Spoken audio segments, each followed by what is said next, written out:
তিন রকমের ধর্মের লোক বেশি আছে, খ্রিস্টান, ইসলাম আর হিন্দু।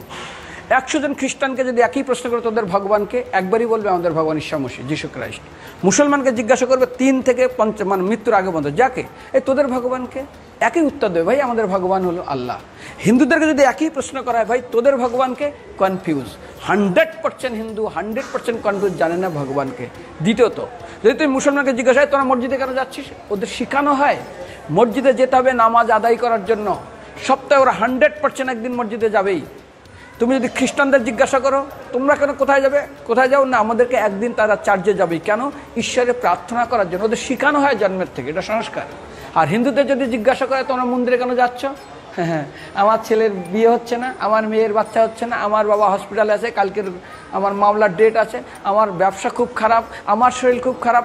99.99 হিন্দু জানে না মন্দিরে কেন আসা উচিত, তাদের ভগবানকে মৃত্যুর পরে কোথায় যাবে। মুসলমানকে জিজ্ঞাসা করবে মৃত্যুর পর কোথায় যাবে, বলবে ভাই নামাজ রোজা যদি না করি দোজকে যাব, অর্থাৎ নরকে যাব। যদি হিন্দুদেরকে জিজ্ঞাসা, ওদেরকে বলবে আর যদি করো নামাজ রোজা করি তাহলে বেহেশতে স্বর্গে যাব। যদি খ্রিস্টানদেরকে জিজ্ঞাসা করো, এই তোমরা যদি আমরা ঈশ্বর আরাধনা করি হেল অর্থাৎ নরকে যাব। যদি বলা হয় যদি করো ঈশ্বর আরাধনা তাহলে তোমরা হেভেন স্বর্গে যাব। আর হিন্দুদেরকে বলে যে তোমরা মরার পরেই 99% হিন্দু এটাই বলে, মিথ্যাই বলে, আমার বাবার সাজ্ঞানে স্বর্গে গিয়ে বসেছে। তোর বাবা কি জমি কেনা আছে নাকি স্বর্গে?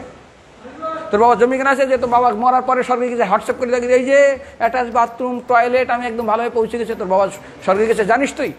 আরে মৃত্যুর আগে এত কষ্ট পায়, এত কিছু করে, মারার পরে আমার বাবা স্বর্গে গেছে। আরে যখন পুলিশে কোনো কয়েদি কোনো অপরাধীকে ধরে 2-4টা ডান্ডা মারে, তারপর থানায় গিয়ে আরও ট্রিটমেন্ট করে, তারপরে কোর্টে বিচারে, তারপর জেল খাটে, মৃত্যুর আগে এত কষ্ট করে আমরা মারা যায়, মারা পরে আমার বাবা স্বর্গে গিয়ে বসে আছে, ওর বাবার জন্য জমি কেনা আছে না, এরকম বলা যাবে না। এই জন্য আমাদের শাস্ত্র বলে পরলোকগত, স্বর্গীয় বলে না।